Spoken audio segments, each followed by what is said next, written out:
ਸਤਿ ਸ਼੍ਰੀ ਅਕਾਲ ਸਾਰਿਆਂ ਨੂੰ। ਇੱਕ ਵਾਰ ਫਿਰ ਤੋਂ ਮੈਂ ਤੁਹਾਡੇ ਸਾਰਿਆਂ ਦਾ ਸਵਾਗਤ ਕਰਦਾ ਆਪਣੇ ਇਸ YouTube ਚੈਨਲ ਟੈਕਨੀਕਲ ਕਮਰਸ ਦੇ ਉੱਤੇ। ਜਿਵੇਂ ਕਿ ਵਾਅਦਾ ਕੀਤਾ ਸੀਗਾ ਕਿ 31 ਤਰੀਕ ਨੂੰ ਤੁਹਾਡੇ ਲਈ ਜਿਹੜੀ ਹੈਗੀ ਅਕਾਊਂਟਸ ਦੇ ਪ੍ਰੈਕਟੀਕਲ ਦੇ ਰਿਲੇਟਡ ਇੱਕ ਵੀਡੀਓ ਲੈ ਕੇ ਆਊਂਗਾ, ਜਿਸ 'ਚ ਕਿਸ ਤਰੀਕੇ ਨਾਲ ਆਪਾਂ 15 ਚੋਂ 15 ਨੰਬਰ ਜਿਹੜੇ ਹੈਗੇ ਸਕੋਰ ਕਰਨੇ ਹੈਗੇ, ਉਹਦੇ ਰਿਲੇਟਡ ਮੈਂ ਤੁਹਾਨੂੰ ਇੰਪੋਰਟੈਂਟ ਟਿਪਸ ਜਿਹੜੀ ਹੈਗੀ ਉਹ ਸ਼ੇਅਰ ਕਰਾਂਗਾ। ਤਾਂ ਇਸ ਕਰਕੇ ਵੀਡੀਓ ਦੇ ਸ਼ੁਰੂ ਤੋਂ ਲੈ ਕੇ ਅੰਤ ਤੱਕ ਜਿਹੜਾ ਹੈਗਾ ਸਭ ਨੇ ਬਣੇ ਰਹਿਣਾ ਹੈਗਾ, ਠੀਕ ਹੈ ਨਾ, ਤਾਂ ਕਿ ਕੋਈ ਵੀ ਇੰਪੋਰਟੈਂਟ ਚੀਜ਼ ਜਿਹੜੀ ਹੈਗੀ ਤੁਸੀਂ ਸਕਿਪ ਆਊਟ ਨਾ ਕਰ ਜਾਓ। ਤਾਂ ਜਲਦੀ ਤੋਂ ਜਲਦੀ ਜਿਹੜੇ ਸਾਰੇ ਜਣੇ ਹੈਗੇ ਵੀਡੀਓ ਨੂੰ ਲਾਈਕ ਕਰ ਦਿਓ, ਆਪਣੇ ਦੋਸਤਾਂ ਤੱਕ ਇਸ ਨੂੰ ਸ਼ੇਅਰ ਕਰ ਦਿਓ, ਔਰ ਚੈਨਲ ਨੂੰ ਜਿਹੜਾ ਹੈਗਾ ਜਿਸ ਨੇ ਨਹੀਂ ਸਬਸਕ੍ਰਾਈਬ ਕੀਤਾ ਪਲੀਜ਼ ਸਬਸਕ੍ਰਾਈਬ ਕਰ ਲੈਣਾ, ਠੀਕ ਹੈ। ਚਲੋ ਕਰੀਏ ਸਟਾਰਟ। ਤਾਂ ਸਭ ਤੋਂ ਪਹਿਲਾਂ ਪ੍ਰੈਕਟੀਕਲ ਕਿਸ ਤਰੀਕੇ ਨਾਲ ਆਪਣਾ ਹੋਣਾ ਹੈਗਾ ਔਰ ਉਹਦੀ ਮਾਰਕਿੰਗ ਵੇਟੇਜ ਕਿਸ ਤਰੀਕੇ ਰਹੇਗੀ ਉਸ ਨੂੰ ਸਮਝ ਲਓ ਪਹਿਲਾਂ, ਠੀਕ ਹੈ। ਫਸਟ ਆਫ ਆਲ ਟਾਈਮਿੰਗ 1.5 ਘੰਟੇ ਤੁਹਾਨੂੰ ਦੇ ਰੱਖੀ ਹੈਗੀ ਹੈ, ਔਰ ਮੈਕਸਿਮਮ ਮਾਰਕਸ ਅਗਰ ਆਪਾਂ ਲਗਾ ਕੇ ਦੇਖੀਏ ਤਾਂ ਪ੍ਰੈਕਟੀਕਲ 'ਚ ਕਿੰਨੇ 15 ਹੈਗੇ ਹੈ। ਆਪਾਂ ਨੂੰ ਪਤਾ ਹੈ 100 ਮਾਰਕਸ ਦਾ ਆਪਣਾ ਟੋਟਲ ਲੱਗਣਾ ਹੈਗਾ, ਜਿਸ 'ਚੋਂ 80 ਦਾ ਆਪਾਂ ਪੇਪਰ ਦੇ ਕੇ ਆਵਾਂਗੇ, ਔਰ 20 ਨੰਬਰ ਜਿਹੜੇ ਹੈਗੇ ਆਪਣੇ ਸੀ ਜਿਸ ਨੂੰ ਤੁਸੀਂ ਇਨਡਾਇਰੈਕਟਲੀ ਅਸੈਸਮੈਂਟ ਬੋਲ ਦਿੰਦੇ ਹੋ, ਉਹ ਚੀਜ਼ ਹੈਗੀ ਹੈ। ਪਰ ਇਹ ਅਸੈਸਮੈਂਟ 20 ਨੰਬਰ ਦੀ ਨਹੀਂ ਹੈ, 15 ਨੰਬਰ ਦੀ ਆਪਣੀ ਅਸੈਸਮੈਂਟ ਹੈ, ਸੌਰੀ 5 ਨੰਬਰ ਦੀ ਆਪਣੀ ਅਸੈਸਮੈਂਟ ਹੈ, ਔਰ 15 ਦਾ ਆਪਣਾ ਕੀ ਹੈ ਪ੍ਰੈਕਟੀਕਲ ਹੈ। ਤਾਂ ਜਾ ਕੇ ਇਹ ਟੋਟਲ ਕਿੰਨਾ ਬਣੇਗਾ 20 ਬਣੇਗਾ ਆਪਣੇ ਕੋਲ, ਠੀਕ ਹੈ ਨਾ। ਤਾਂ 5 ਨੰਬਰ ਤੁਹਾਡੇ ਟੀਚਰ ਨੇ ਲਗਾ ਕੇ ਭੇਜਣੇ, ਜੋ ਕਿ ਭੇਜ ਦਿੱਤੇ ਹੋਣਗੇ ਜਾਂ ਫਿਰ ਬਾਅਦ ਦੇ ਵਿੱਚ ਉਹ ਭੇਜੇ ਜਾਣਗੇ। ਤੇ 15 ਨੰਬਰ ਅਗਰ ਆਪਾਂ ਲਗਾ ਕੇ ਦੇਖੀਏ ਤਾਂ ਪ੍ਰੈਕਟੀਕਲ ਦੇ ਆਪਣੇ, ਠੀਕ ਹੈ। ਹੁਣ ਇਹ ਪ੍ਰੈਕਟੀਕਲ 15 ਨੰਬਰ ਜਿਹੜਾ ਹੈਗਾ ਕਿਸ ਤਰੀਕੇ ਨਾਲ ਡਿਵਾਈਡਡ ਹੈ। ਸਭ ਤੋਂ ਪਹਿਲਾਂ ਸਿਲੇਬਸ ਕੀ ਹੈ ਪ੍ਰੈਕਟੀਕਲ ਵਰਕ ਦੇ ਲਈ, theory paper of part 2। Part 2 ਆਪਾਂ ਨੂੰ ਪਤਾ ਹੈ 4 ਚੈਪਟਰਸ ਨਾਲ ਮਿਲ ਕੇ ਬਣਦਾ ਆਪਣਾ। ਇੱਕ ਤਾਂ ਆਪਣਾ ਫਾਈਨੈਂਸ਼ੀਅਲ ਸਟੇਟਮੈਂਟ ਐਨਾਲਿਸਿਸ, ਠੀਕ ਹੈ ਨਾ, ਫਾਈਨੈਂਸ਼ੀਅਲ ਸਟੇਟਮੈਂਟ ਐਨਾਲਿਸਿਸ। ਦੂਸਰਾ ਅਗਰ ਆਪਾਂ ਲਗਾ ਕੇ ਦੇਖੀਏ ਟੂਲਸ ਐਂਡ ਮੈਥਡਸ, ਜਿਸ 'ਚ ਆਪਾਂ comparative and common size statements ਬਣਾ ਰੱਖੀਆਂ ਆਪਣੀਆਂ। ਤੀਸਰਾ ਅਗਰ ਆਪਾਂ ਗੱਲ ਕਰੀਏ ਰੇਸ਼ੋ ਐਨਾਲਿਸਿਸ, ਐਂਡ ਚੌਥਾ ਅਗਰ ਆਪਾਂ ਲਗਾ ਕੇ ਦੇਖੀਏ ਤਾਂ ਆਪਣੀ cash flow statements.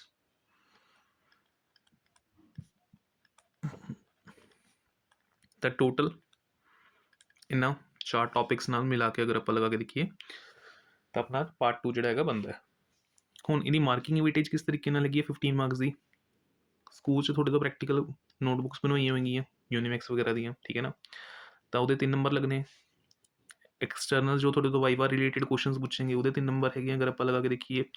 And lastly board ਵੱਲੋਂ ਤੁਹਾਨੂੰ ਕੁਐਸਚਨ ਪੇਪਰ ਆਏਗਾ, ਠੀਕ ਹੈ ਨਾ, ਜਿਹਦੇ ਚੋਂ 5 ਕੁਐਸਚਨ ਜਿਹੜੇ ਹੈਗੇ ਤੁਹਾਡੇ ਤੋਂ ਪੁੱਛੇ ਜਾਣਗੇ, ਔਰ ਐਨੀ 3 ਤੁਹਾਨੂੰ ਕੀ ਕਰਨੇ ਹੈਗੇ ਉਹਦੇ ਆਨਸਰਸ ਦੇਣੇ ਹੈਗੇ, ਠੀਕ ਹੈ ਨਾ। ਤੇ 3 ਮਾਰਕਸ ਦੀ ਹੈਗੀ ਤਾਂ 3 × 3 ਕਰਕੇ ਟੋਟਲ 9 ਮਾਰਕਸ ਜਿਹੜੇ ਹੈਗੇ ਤੁਹਾਡੇ ਕੁਐਸਚਨ ਪੇਪਰ ਦੇ ਵਿੱਚ ਸੈੱਟ ਹੋਣਗੇ। ਮਤਲਬ ਤੁਸੀਂ ਆਨਸਰ ਸੋਲਵ ਕਰੋਗੇ ਔਰ ਉਹਨਾਂ ਦੇ ਬੇਸਿਸ 'ਤੇ ਤੁਹਾਨੂੰ 9 ਮਾਰਕਸ ਜਿਹੜੇ ਹੈਗੇ ਮਿਲ ਜਾਣਗੇ। ਤੇ ਟੋਟਲ 3 + 9 12 + 3 ਇਹ 15 ਮਾਰਕਸ ਦਾ ਜਿਹੜਾ ਸੈਟਅਪ ਹੈਗਾ ਪ੍ਰੋਪਰ ਆਪਣੇ ਕੋਲ ਬਣ ਕੇ ਤਿਆਰ ਹੈ, ਠੀਕ ਹੈ। ਹੁਣ ਗੱਲ ਇਹ ਆਉਂਦੀ ਹੈ ਕਿ ਸਰ ਵਾਈਵਾ ਦੇ ਕੁਐਸਚਨਸ ਕਿਸ ਤਰੀਕੇ ਦੇ ਆਪਣੇ ਕੋਲ ਆ ਸਕਦੇ ਹੈਗੇ ਹੈ, ਠੀਕ ਹੈ ਨਾ। ਕੁਐਸਚਨ ਪੇਪਰ ਜਿਹੜਾ ਕੋਈ ਇਸ ਤਰੀਕੇ ਦਾ ਆ ਸਕਦਾ ਔਰ ਇਸ 'ਚ ਕੁਐਸਚਨਸ ਕਿਸ ਟਾਈਪ ਦੇ ਆਪਣੇ ਕੋਲ ਪੁੱਛੇ ਜਾਣਗੇ, ਠੀਕ ਹੈ ਨਾ। ਇਹਨਾਂ ਸਾਰੀ ਚੀਜ਼ਾਂ ਦਾ ਆਪਾਂ ਨੂੰ ਪਤਾ ਹੋਣਾ ਚਾਹੀਦਾ before going to the practical examination, ਠੀਕ ਹੈ ਨਾ। ਤਾਂ ਵਾਈਵਾ ਵੋਇਸ ਦੇ ਲਈ ਮੈਂ ਤੁਹਾਨੂੰ ਪ੍ਰੈਫਰ ਕਰਾਂਗਾ ਕਿ ਰੇਸ਼ੀਓ ਐਨਾਲਿਸਿਸ ਜਿਹੜੇ ਫਾਰਮੂਲਾਜ਼ ਹੈਗੇ ਇਹਨਾਂ ਨੂੰ ਅੱਛੇ ਤਰੀਕੇ ਨਾਲ ਆਪਣਾ ਪੜ੍ਹ ਕੇ ਜਾਣਾ ਵੀ। ਫਾਰਮੂਲਾਜ਼ ਤੁਸੀਂ ਕਿਸੇ ਵੀ ਹੱਦ 'ਚ ਸਕਿਪ ਨਹੀਂ ਕਰ ਸਕਦੇ, ਠੀਕ ਹੈ ਨਾ। ਬਾਕੀ ਫਾਈਨੈਂਸ਼ੀਅਲ ਸਟੇਟਮੈਂਟ ਐਨਾਲਿਸਿਸ ਦੇ ਵਿੱਚੋਂ ਆਪਣੇ ਕੋਲ ਫਾਈਨੈਂਸ਼ੀਅਲ ਸਟੇਟਮੈਂਟਸ ਮੇਨਲੀ 2 ਤਰੀਕੇ ਨਾਲ ਸਟੱਡੀ ਹੁੰਦੀ ਹੈ। ਇੱਕ ਤਾਂ ਆਪਣੀ ਬੈਲੈਂਸ ਸ਼ੀਟ, ਠੀਕ ਹੈ ਨਾ, ਤੇ ਦੂਸਰਾ ਆਪਣਾ ਇਨਕਮ ਸਟੇਟਮੈਂਟ, ਜਿਸ 'ਚੋਂ ਜ਼ਿਆਦਾਤਰ ਚਾਂਸਿਸ ਅਗਰ ਆਪਾਂ ਲਗਾ ਕੇ ਦੇਖੀਏ ਤਾਂ ਕਿਸ ਤਰੀਕੇ ਦੇ ਕੁਐਸਚਨਸ ਪੁੱਛਣ ਦੇ ਚਾਂਸਿਸ ਜ਼ਿਆਦਾਤਰ ਹੁੰਦੇ ਹੈਗੇ। ਜਿਵੇਂ ਬੈਲੈਂਸ ਸ਼ੀਟ ਦੇ ਵਿੱਚ ਅਗਰ ਆਪਾਂ ਲਗਾ ਕੇ ਦੇਖੀਏ ਕਿਸੇ ਚੀਜ਼ ਦਾ ਹੈਡ ਔਰ ਸਬ ਹੈਡ ਪੁੱਛ ਸਕਦੇ ਹਾਂ। ਹੁਣ ਜਿਵੇਂ ਫਾਰ ਐਗਜ਼ਾਮਪਲ ਅਗਰ ਆਪਾਂ ਲਗਾ ਕੇ ਦੇਖੀਏ ਕੈਸ਼ ਇਨ ਹੈਂਡ, ਇਹਦਾ ਸਬ ਹੈਡ ਤੇ ਮੇਨ ਹੈਡ ਦੱਸੋ ਆਪਣੇ ਕੋਲ ਕੀ ਹੋਏਗਾ। ਤਾਂ cash in hand comes under the category of cash and cash equivalents, ਤਾਂ sub head cash and cash equivalent ਹੋ ਗਿਆ। ਔਰ ਇਹਦਾ ਮੇਨ ਹੈਡ ਅਗਰ ਆਪਾਂ ਲਗਾ ਕੇ ਦੇਖੀਏ ਤਾਂ ਬੇਸਿਕਲੀ ਕੀ ਬਣੇਗਾ ਆਪਣੇ ਕੋਲ ਕਰੰਟ ਐਸੈਟਸ, ਠੀਕ ਹੈ। ਸੇਮ ਇਸੇ ਤਰੀਕੇ ਨਾਲ ਡਿਬੈਂਚਰਸ ਦਾ ਮੇਨ ਹੈਡ ਅਗਰ ਆਪਾਂ ਲਗਾ ਕੇ ਦੇਖੀਏ ਤਾਂ ਕੀ ਹੈਗਾ ਨॉन ਕਰੰਟ ਲਾਇਬਿਲਿਟੀਜ਼। ਤੇ ਇਸ ਤਰੀਕੇ ਦੇ ਕੁਐਸਚਨ ਜਿਹੜੇ ਕਿ 1 ਮਾਰਕਸ ਦੇ ਵਿੱਚ ਜਨਰਲੀ ਜਿਹੜਾ ਹੈਗਾ ਐਕਸਟਰਨਲ ਪੁੱਛ ਸਕਦਾ ਤੁਹਾਡੇ ਤੋਂ। ਰੇਸ਼ੋ ਦੇ ਫਾਰਮੂਲਾਜ਼ ਜਿਵੇਂ ਕਰੰਟ ਰੇਸ਼ੋ ਦਾ ਫਾਰਮੂਲਾ ਕੀ ਹੁੰਦਾ ਹੈ ਆਪਣੇ ਕੋਲ, ਕੁਇਕ ਰੇਸ਼ੋ ਦਾ ਫਾਰਮੂਲਾ ਕੀ ਹੈ, ਗ੍ਰੋਸ ਪ੍ਰੋਫਿਟ ਰੇਸ਼ੋ ਕੈਲਕੂਲੇਟ ਕਰਨ ਦਾ ਫਾਰਮੂਲਾ ਕੀ ਹੈ, ਤੇ ਫਾਰਮੂਲਾ ਤੁਹਾਨੂੰ ਟਿਪਸ ਦੇ ਉੱਪਰ ਹੋਣੇ ਚਾਹੀਦੇ ਹੈਗੇ ਹੈ। ਕੈਸ਼ ਫਲੋ ਸਟੇਟਮੈਂਟਸ ਦੇ ਵਿੱਚ ਮੀਨਿੰਗ ਪੁੱਛ ਲੈਂਦਾ what do you mean by cash flow statements, ਜਾਂ ਫਿਰ ਕੈਸ਼ ਐਂਡ ਕੈਸ਼ ਇਕੁਇਵਲੈਂਟਸ ਦਾ ਮਤਲਬ ਕੀ ਹੁੰਦਾ ਆਪਣੇ ਕੋਲ, ਠੀਕ ਹੈ ਨਾ। ਕੈਸ਼ ਫਲੋ ਸਟੇਟਮੈਂਟਸ ਦੇ ਅੰਦਰ ਬਿਜ਼ਨਸ ਐਕਟੀਵਿਟੀਜ਼ ਨੂੰ ਕਿੰਨੇ ਪਾਰਟਸ 'ਚ ਡਿਵਾਈਡ ਕੀਤਾ ਜਾਂਦਾ ਹੈ, ਤਾਂ 3 ਆਪਰੇਟਿੰਗ, ਇਨਵੈਸਟਿੰਗ ਐਂਡ ਫਾਈਨੈਂਸਿੰਗ। ਤਾਂ ਇਹਨਾਂ ਬੇਸਿਕ ਚੀਜ਼ਾਂ ਦਾ ਜਿਹੜਾ ਹੈਗਾ ਤੁਹਾਨੂੰ ਥੋੜ੍ਹਾ ਬਹੁਤ ਆਈਡੀਆ ਹੋਣਾ ਚਾਹੀਦਾ। ਇਸ ਤੋਂ ਇਲਾਵਾ ਐਕਸਟਰਨਲ ਕੋਈ ਵੀ ਹੋਰ ਨਵੀਂ ਚੀਜ਼ ਨਹੀਂ ਪੁੱਛਦਾ ਹੈਗਾ ਤੁਹਾਡੇ ਤੋਂ, ਠੀਕ ਹੈ ਨਾ। ਤਾਂ ਇਹ ਬੇਸਿਕ ਜੀ ਚੀਜ਼ ਹੈ। ਬਾਕੀ ਹਾਂ ਕਈ ਵਾਰ ਐਕਸਟਰਨਲ ਦਾ ਦਿਮਾਗ ਪਾਰਟਨਰਸ਼ਿਪ 'ਤੇ ਚਲਾ ਜਾਂਦਾ ਹੈਗਾ, ਕਿਉਂਕਿ ਬੇਸ਼ੱਕ ਹੈ ਤਾਂ ਪਾਰਟ 2 ਹੈ ਬਟ ਉਹਦੇ ਕੁਝ ਕਹਿ ਨਹੀਂ ਸਕਦੇ ਮੂਡ ਦਾ। ਤਾਂ ਪਾਰਟਨਰਸ਼ਿਪ ਵਗੈਰਾ ਦਾ ਮੀਨਿੰਗ ਵਗੈਰਾ ਪੁੱਛ ਸਕਦਾ, ਉਹ ਥੋੜੀ ਬੇਸਿਕ ਚੀਜ਼ਾਂ ਜਿਹੜੀ ਤੁਸੀਂ ਪੂਰੇ ਸਾਲ ਕੀਤੀਆਂ ਹੀ ਹੈ, ਠੀਕ ਹੈ ਨਾ। ਤਾਂ ਉਹਦੇ ਉੱਪਰ ਆਪਾਂ ਨੂੰ ਜ਼ਿਆਦਾ ਡਿਟੇਲਿੰਗ 'ਚ ਜਾਣ ਦੀ ਲੋੜ ਨਹੀਂ ਹੈ। ਤਾਂ ਵਾਈਵਾ ਤਾਂ ਬਹੁਤ ਹੀ ਈਜ਼ੀ ਹੋਣ ਵਾਲਾ ਆਪਣਾ। जस्ट कुछ बेसिक जी चीज़ां ਜਿਹੜੀਆਂ ਤੁਸੀਂ ਆਪਣੀ ਪੜ੍ਹ ਕੇ ਚਲੀ ਜਾਣੀ ਹੈ, ਠੀਕ ਹੈ। ਹੁਣ ਰਹੀ ਗੱਲ ਆਪਣੇ 9 ਨੰਬਰ ਦੀ, ਜਿਹੜੇ ਕਿ ਆਪਾਂ ਨੂੰ ਮਿਲਣੇ ਕਿਸ ਚੋਂ ਹੈ, ਜਿਹੜਾ ਕਿ ਆਪਾਂ ਕੁਐਸਚਨ ਪੇਪਰ ਸੋਲਵ ਕਰਾਂਗੇ ਆਪਣਾ, ਠੀਕ ਹੈ ਨਾ। ਤਾਂ ਉਹਦੇ 'ਚ ਅਗਰ ਆਪਾਂ ਲਗਾ ਕੇ ਦੇਖੀਏ ਤਾਂ ਚਾਂਸਿਸ ਜ਼ਿਆਦਾਤਰ ਨੂਮੈਰੀਕਲਸ ਹੀ ਆਉਂਦੇ ਹੈ, ਠੀਕ ਹੈ। ਤਾਂ ਨੂਮੈਰੀਕਲਸ ਕਿਸ ਤਰੀਕੇ ਤੇ ਆਪਣੇ ਕੋਲ ਆ ਸਕਦੇ ਹੈਗੀ ਹੈ, ਔਰ ਕਿਵੇਂ ਦੇ ਕਿਸ ਤਰੀਕੇ ਦੇ ਟਾਈਪਸ ਜਿਹੜੀ ਹੈਗੀ ਆਪਾਂ ਨੂੰ ਸੋਲਵ ਕਰਨੀ ਹੈ ਪੈ ਸਕਦੀ ਹੈ। ਤਾਂ ਉਹਦੇ ਲਈ ਮੈंने ਕੁਝ ਪ੍ਰੈਕਟਿਸ ਕੁਐਸਚਨ ਜਿਹੜੇ ਹੈਗੇ ਉਹ ਸੈੱਟ ਆਊਟ ਕੀਤੇ ਹੋਏ ਤੁਹਾਡੇ ਲਈ। ਅਪਰੋਕਸੀਮੇਟਲੀ 10 ਕੁ ਕੁਐਸਚਨ ਹੈਗੇ, ਠੀਕ ਹੈ। ਇਹਨਾਂ ਨੂੰ ਆਪਾਂ ਸੋਲਵ ਕਰ ਲੈਂਦੇ ਹਾਂ ਤਾਂ ਕਿ ਤੁਹਾਡੀ ਇੱਕ ਪ੍ਰੈਕਟਿਸ ਵੀ ਹੋ ਜਾਵੇ ਬੇਸਿਕ, ਔਰ ਕਿਸ ਤਰੀਕੇ ਦੇ ਪ੍ਰੈਕਟੀਕਲ 'ਚ ਕੁਐਸਚਨ ਆ ਸਕਦੇ ਹੈਗੇ ਉਸ ਨੂੰ ਸੋਲਵ ਕਰਨ ਦਾ ਇੱਕ ਕੌਨਫੀਡੈਂਸ ਜਿਹੜਾ ਹੈਗਾ ਉਹ ਤੁਹਾਡੇ ਅੰਦਰ ਆ ਜਾਵੇ, ਤਾਂ ਕਿ ਪੇਪਰ 'ਚ ਕੋਈ ਵੀ ਬੱਚਾ ਜਿਹੜਾ ਹੈਗਾ ਉਹ ਕੋਈ ਟੈਨਸ਼ਨ ਲੈ ਕੇ ਨਾ ਜਾਵੇ, ਠੀਕ ਹੈ। ਆਲਦੋ ਪ੍ਰੈਕਟੀਕਲ ਹੈ ਥੋੜੀ ਲੀਨੀਅੰਸੀ ਹੁੰਦੀ ਹੈਗੀ ਹੈ, ਬਟ ਫਿਰ ਵੀ ਆਪਾਂ ਨੇ ਆਪਣੀ ਤਿਆਰੀ ਦੇ ਨਾਲ ਜਾਣਾ ਹੈਗਾ, ਠੀਕ ਹੈ। ਚਲੋ ਪਹਿਲਾ ਕੁਐਸਚਨ ਅਗਰ ਆਪਾਂ ਲਗਾ ਕੇ ਦੇਖੀਏ ਤਾਂ ਕੀ ਦਿੱਤਾ ਹੋਇਆ ਕਿ ਐਕਸ ਲਿਮਿਟਡ ਹੈ, ਜਿਸ ਦੇ ਕੋਲ ਆਪਣੀ ਕਰੰਟ ਰੇਸ਼ੋ ਦਿੱਤੀ ਹੋਈ 3.5:1 ਹੈ। ਸੋ ਇੱਕ ਕੰਪਨੀ ਹੈ ਜਿਸ ਦੀ ਕਰੰਟ ਰੇਸ਼ੋ ਆਪਣੇ ਕੋਲ ਗਿਵਨ ਹੈ, ਦੈਟ ਇਜ਼ ਇਕੁਅਲਸ ਟੂ 3.5:1, ਠੀਕ ਹੈ। ਕੁਇਕ ਰੇਸ਼ੋ ਦੇ ਰੱਖੀਏ 2:1 ਹੈਗੀ ਹੈ।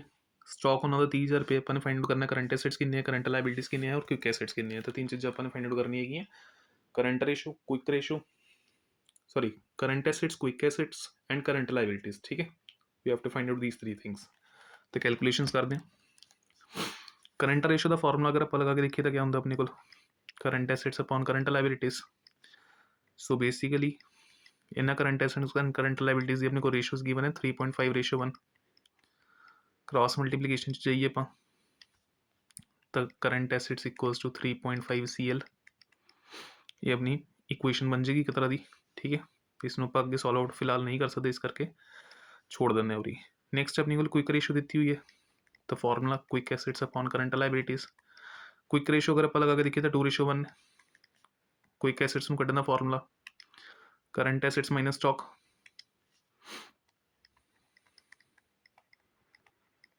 Upon current liabilities, cross multiplication 2CL equals to CA minus stock. Current assets indirectly ये बराबर पे 3.5 CL दे, तो मैं वैल्यू रिप्लेस कर देना 3.5 CL, और स्टॉक अपनी को कितना पे 30,000। तो 3.5 प्लस उस साइड जाके अपने को minus negative value 30,000 minus 1.5 CL equals to minus 30,000।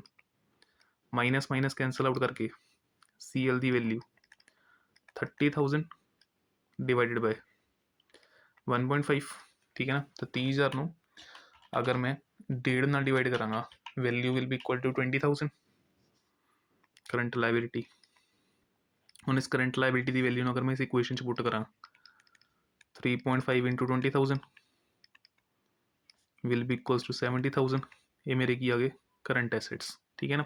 And finally अपने कढ़ना की है क्विक एसेट्स, तो क्विक एसेट्स का formula current assets minus stock.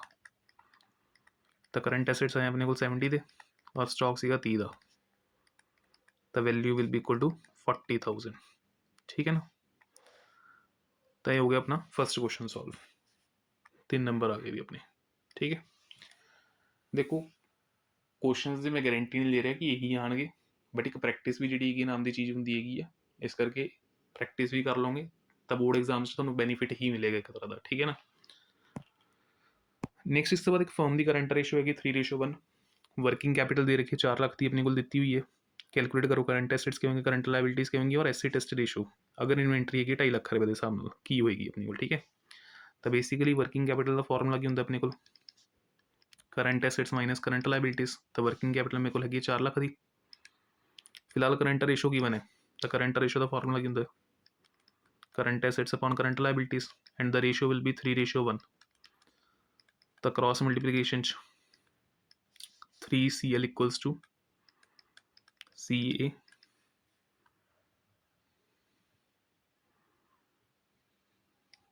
ठीक है। ये एक मिनट रुको, मैं पेन चेंज कर लेना ताकि कन्फ्यूजन ना हो कोई।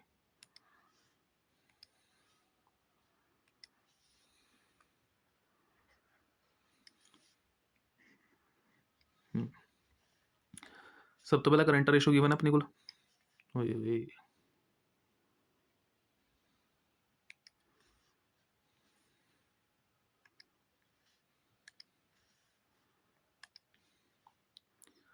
करंट रेशो सी 3:1 कैलकुलेट करना है ਆਪਾਂ ਨੇ पेन चेंज चलो तो करंट रेशो कंपनी की गिवन है अपने को that is equals to 3:1 current ratio का formula current assets upon current liabilities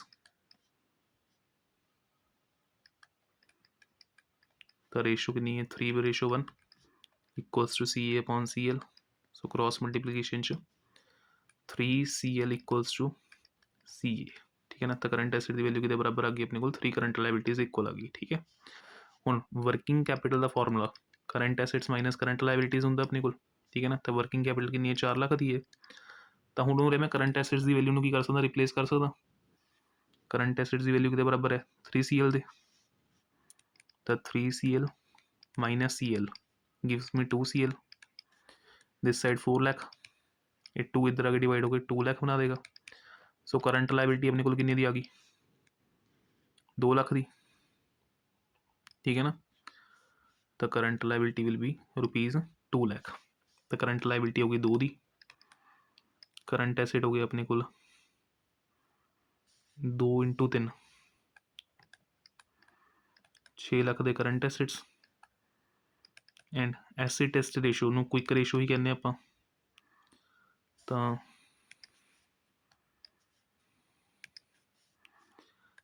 acid test ratio equals to quick assets upon current liabilities current asset ਦੇ ਵਿੱਚ ਸਟਾਕ ਘਟਾ ਦਈਏ ਤੇ 6 ਲੱਖ ਦੇ ਵਿੱਚੋਂ 2.5 ਲੱਖ ਦੀ ਫਿਗਰ ਆਪਾਂ ਮਾਈਨਸ ਕਰ ਦਿੰਦੇ ਹਾਂ 6 ਚੋਂ 2 ਜਾਏंगे 4 50 ਹੋਰ ਘਟਾ ਕੇ 3.5 डिवाइडेड बाय करंट लायबिलिटी की 2 ਲੱਖ ਦੀ जीरोज ना जीरोज की कैंसिलेशन 35/20 कटिंग कर दी 5 टेबल से 5 7 35 5 4 20 that will be equal to 1.75 ratio 1 ठीक है ये अपना बेसिक आंसर आ जाएगा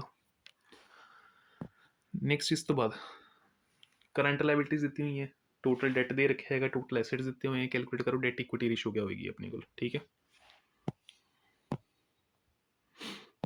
स्पेस क्रिएट करनी पेगी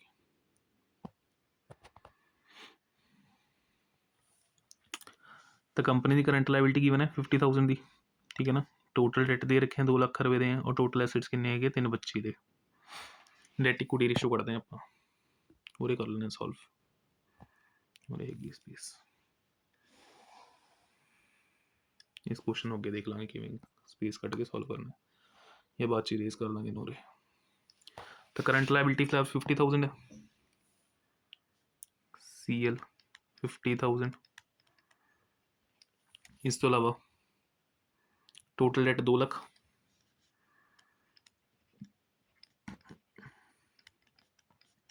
ठीक है और टोटल ऑफ एसेट्स 325 हूँ थोड़ा जहा बैलेंस शीट ध्यान रख लो अपनी ये अपनी एसेट साइड होंगी है will be equal to equity and liabilities तो दोनों टोटल एक दूजे इक्वल ही होंगे तो अगर इधर 325 आया एसेट का ठीक है ना तो इधर भी टोटल कितना आएगा 325 ही आएगा कैलकुलेशन अपने करनी है डेट इक्विटी के रेशो की ठीक है ना तो अपन लॉन्ग टर्म डेट तो इक्विटी दोनों चीज़ें चाहिए तो अपने को डेट टोटल कितना दिता हुआ 2 ਲੱਖ करंट लायबिलिटी है कि 50 की तो टोटल डेट दो चीज़ों मिला के बनता non current liability and current liability अगर इन्होंने दोनों का टोटल 2 ਲੱਖ है और जिस करंट लायबिलिटी कली 50,000 है तो 1.5 ਲੱਖ की होगी नॉन करंट लायबिलिटी तो टोटल 2 ਲੱਖ ये हो गया 325 ये हो गया 325 का टोटल अगर पूरा का पूरा मिला के आंदा तो इंडायरेक्टली बचेगी अपनी इक्विटी ठीक है ना तो इक्विटी का बैलेंस कितना होएगा अपने को 125 ठीक है ना तो क्लीयर है फिगर्स किमें कैलकुलेट की टोटल डेट नॉन करंट तो करंट लायबिलिटी में जोड़ के बनता है तो 2 ਲੱਖ का है अपने को जिस करंट लायबिलिटी 50 की ऑलरेडी पी है तो 2 ਲੱਖ का अगर टोटल है और एक फिगर 50 है तो बैलेंसिंग फिगर 1.5 ਲੱਖ होएगी टोटल ऑफ एसेट्स के बराबर होंगे इक्विटी एंड लायबिलिटीज के बराबर होंगे तो डेट अगर 2 ਲੱਖ का पे है ठीक है ना तो बची हुई 125 की वैल्यू की होगी अपनी इक्विटी की होगी ठीक है ना फिगर्स अपने को आ गई फॉर्मूला पोस्ट कर दो डेट अपॉन इक्विटी वाला फॉर्मूला की है डेट ओवर इक्विटी तो डेट थोड़े कोल कितना पिया long term 1.5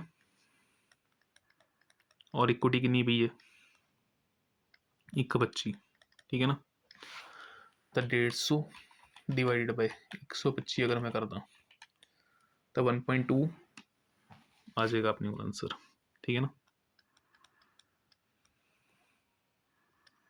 1.2:1 that is a debt equity ratio ठीक है moving to next question number 4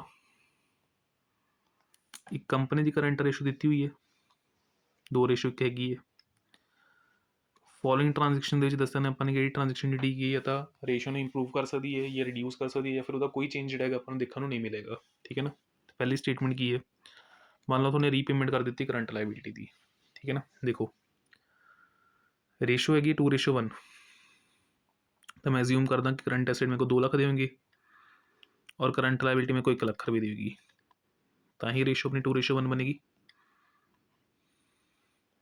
आप इमेजिनरी फिगर्स ले लेती हैं सिंपल जी गल ठीक है ना तो इन्हें इमेजिनरी फिगर्स में ध्यान रखते हुए मैंने 2:1 अपनी एज्यूम कर ली ठीक है हूँ अगर मैं करंट लाइबिलिटी पे करना सपोज 10,000 की ठीक है ना तो कैश भी घटेगा और लाइबिलिटी भी घटेगी तो कैश करंट एसेट्स का पार्ट होंगे और लाइबिलिटी के क्रेडिटर्स जोड़े 10,000 रुपये तो घट जाएंगे अपने तो वैल्यू विल बी 190 ओवर 90 दोनों ही चीज़ा घटेंगी ना तो 190 डिवाइड बाय 90 अगर मैं करा वैल्यू विल बी 2.1 तो रेशो अपनी की हो रही है इंप्रूव ठीक है ना तो पहले स्टेटमेंट के अकॉर्डिंग अगर आप लगा के देखिए तो अपनी रेशो जी की हो रही है इंप्रूव हो रही है सेकेंड गुड्स अगर अपने क्रेडिट बेसिस से खरीदे है तो लाइबिलिटी भी बढ़ जाएगी और स्टॉक भी बढ़ जाएगा तो मान लो 20,000 की गुड्स अपने क्रेडिट बेसिस से खरीदी तो 20,000 की गुड्स खरीदना होएगा कि करंट एसेट्स 2 लाख प्लस 20 करके कितने हो जाएंगे 2 लाख 20 और लाइबिलिटी 1 20 दी ठीक है ना तो 22 डिवाइड बाय 12 1.83 तो रेशो सिंपली अपनी रिड्यूस हो रही है तो सेकेंड कंसैप्ट के अकॉर्डिंग अगर आप लगा के देखिए तो ट्रांजैक्शन के उपर इंपैक्ट पै रहेगा ट्रांजैक्शन का रेशो के उपर इंपैक्ट पै रहा और रेशो अपनी की हो रही है रिड्यूस फिर उस तो बाद ऑफिस टाइपराइटर जी की बुक वैल्यू सी 40,000 की उसनों अपने सॉरी उरे 30,000 होएगा 30,000 से बेच दिता ठीक है ना तो 40,000 का ऑफिस टाइपराइटर अपने कितने सोल्ड किया 30,000 के उपर तो हूँ एसिड बेचे तो कैश बैलेंस बढ़ेगा तो 2 लाख का पहला अपने को करंट एसिड सीगा इस कैश बैलेंस 30,000 तक बढ़ गई करंट लाइबिलिटी में कोई इंपैक्ट ही नहीं पैना तो 2 डिवाइडेड बाई करके 2.3 आंसर आएगा तो रेशो ऑटोमैटिकली अपनी की होगी इंप्रूव होएगी तो थर्ड स्टैप भी अगर आप गल करिए तो रेशो अपनी की हो रही है इंप्रूव हो रही है एंड लास्टली गुड्स कोस्टिंग 10,000 अपने किन्ने बेची 11,000 से तो स्टॉक घटेगा क्रिएशन होगी डेटर्स की ठीक है ना तो करंट लाइबिलिटी के उपर तो कोई इंपैक्ट ही नहीं पैना 2 लाख के अपने करंट एसेट से जिस तो 10,000 का स्टॉक चला जाएगा और 11,000 के डेटर्स क्रिएट हो जाएंगे नीचे लाइबिलिटी तो उन्नी दी उन्नी खड़ी है लाख रुपये की तो नैट इफेक्ट की आएगा और 1,000 बढ़ गया उपर तो 2,01,000 divided by 1 lakh answer will be 2.01 तो रेशो इंप्रूव ही हो रही है ठीक है ना तो इस तरीके का क्वेश्चन जोड़ा स्टेटमेंट बेस थोड़े को आ सकता है जिस रेशो के इफेक्ट के उपर आंसर देने अपने या कमेंट करने ठीक है नेक्स्ट इस तो बाद अगला क्वेश्चन मोर स्पेस क्रिएट करके इनू इरेज कर देना तो इस करके नाल सॉल्व कर लियो बैटर रहेगा थोड़े लिए बाद दे विच पछतावा ना हो मैंने इरेज करता मैं तो PDF भी नहीं दिंदा चलो fifth question cash flow prepare करना इन्वेस्टिंग एक्टिविटी तो इन्वेस्टमेंट दे रखी है साल के पहले दिन कितनी है 34,000 की और साल के एंड कितनी है 28,000 की है कंपनी सोल्ड कर रही है 40% ऑफ इन्वेस्टमेंट जी कि साल के अंदर पहले दिन पई सी वो 40% हिस्सा अपने बेच दिता मतलब इस 34,000 का अगर आप लगा के देखिए 40% हिस्सा अपने की कर दिता बेच दिता कि प्रॉफिट के उपर 8400 के उपर ठीक है प्रिपेयर करो अपनी इन्वेस्टिंग एक्टिविटी पहले तो अकाउंट बना लीए इन्वेस्टमेंट का तो ही पता लग पाएगा कितनी खरीदी है कितनी बेची है investment account opening closing post कर लिए एसेट है तो ओपनिंग अपने को डेबिट साइड ही आएगा और क्लोजिंग क्रेडिट साइड आएगा तो 2 बैलेंस ब्रॉड डाउन ओपनिंग कितनी है 34 और क्लोजिंग कितनी है अपने को 28,000 ओपनिंग बैलेंस का 40%, मतलब 34,000 का 40%, 13,600। ये बेचे अपने 8400 के प्रॉफिट से, तो प्लस 8400 अपने को आया 22,000, तो by bank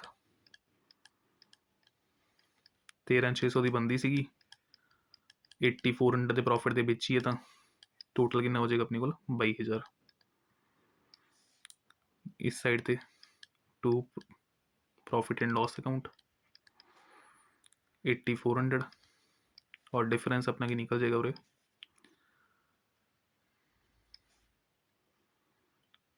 to cash, reason की देवांगे आप परचेज। ठीक है, करिए टोटल 22 + 28 टोटल कितना हो गया अपने को 50 minus 34 minus 8400, difference will be 7600। ठीक है, तो हम अपना इन्वेस्टिंग एक्टिविटी का फॉर्मेट बना लेने, जिस तरीके वास्ते अपने को किया जाएगा सेल, तो सेल ऑफ इन्वेस्टमेंट, कल इन्वेस्टमेंट ही हो रहे, तो sale of investment positive figure 22,000। ठीक है ना, और परचेज भी की हुई है इन्वेस्टमेंट ड्यूरिंग द ईयर, जी अपनी बैलेंसिंग फिगर के तौर पर निकली सी, दैट इज आर 7600, तो 22,000 पॉजिटिव फिगर है। परचेज करेंगे तो पैसा जाएगा, 7600 नेगेटिव फिगर है, डिफरेंस विल बी 14,400 पॉजिटिव, 14,400। तो कैश फ्लो फ्रॉम, ये अपनी की बन गई cash flow from investing activity. ठीक है, सिंपल आंसर। आफ्टर दैट फिर अपनी कैश फ्लो बनानी है कि इन्वेस्टिंग एक्टिविटी तो अपनी, इस बार अपनी को इन्फॉर्मेशन ज़्यादा है। ठीक है, सरना नहीं है, मैं पेज ही क्रिएट करा, एक मिनट रुको।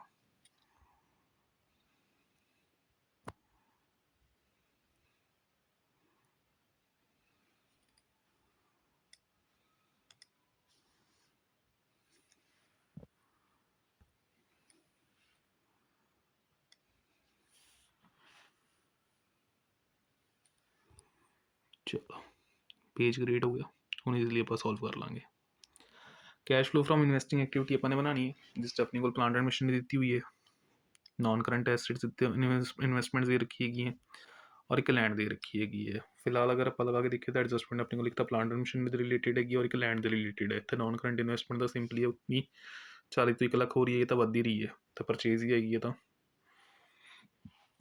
करिए, दो अकाउंट बनाने पैने, एक तो प्लांट एंड मशीनरी का,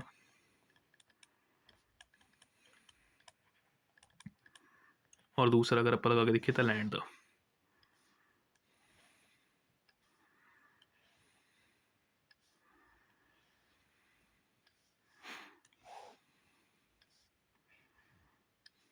लैंड का तो मैं लगता छोटा ही बनेगा, क्योंकि एडजस्टमेंट एक ही है मेरे ख्याल।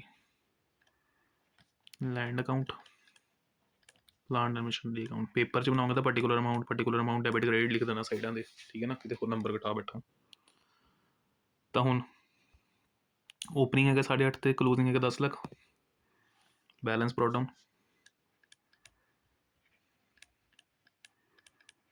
8.5 तो इधर 10 lakh. Opening closing balance is post,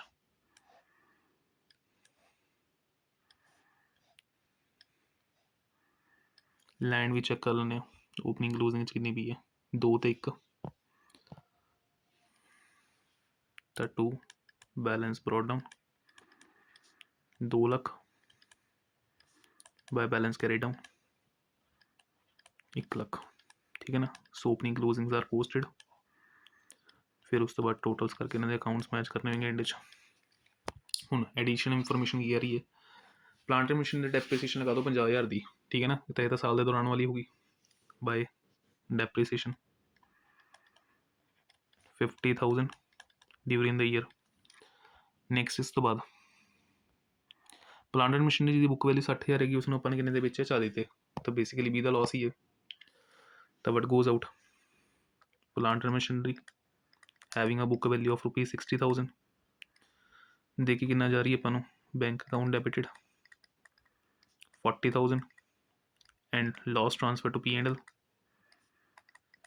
So entry transfer into plant and machinery account by bank. Reason की अपना सेल बाय P&L. रीज़न की अपना लॉस. तो सेल के थ्रू कितना पैसा आया अपने को 40 और लॉस कितना गया अपना 20. टोटल 10 ते 50 10 50 10 50 ते 40 10 90 11 10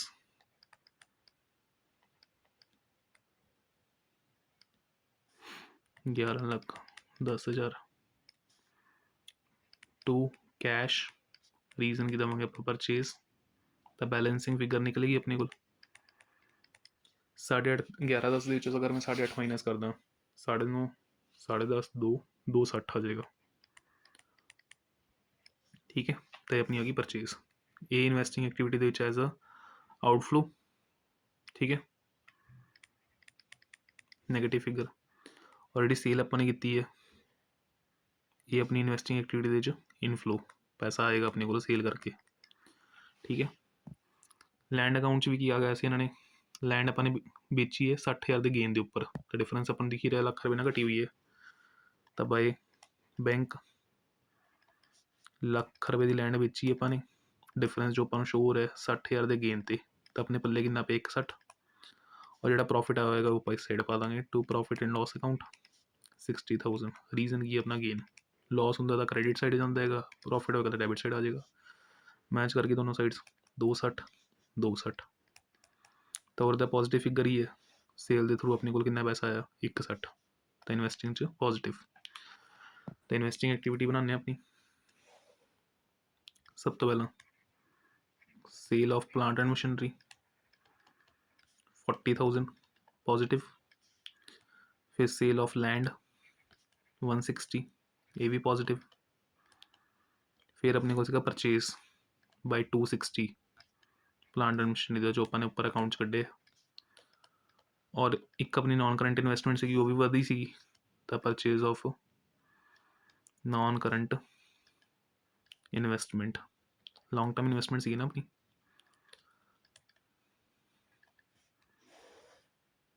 चेक कर लेने कितना खरीदी सी अपने वधी सी. तो 40 तो 1 लाख हुई है 60,000 ये भी वध रही है नेगेटिव फिगर. तो final answer will be 40 + 160 2 lakh -60 -60 तो -60 120 नेगेटिव. तो cash used in investing activity अपना आंसर आ जाएगा नेगेटिव 1,20,000 का. ठीक है.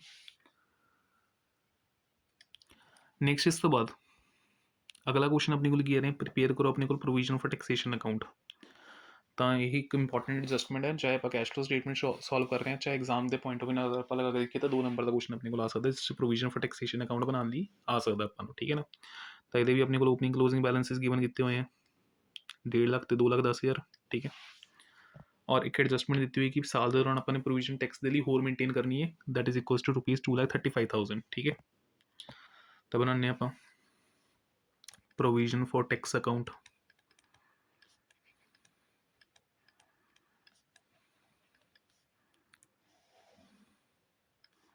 ओपनिंग क्लोजिंग फिगर्स दी हुई अपने को.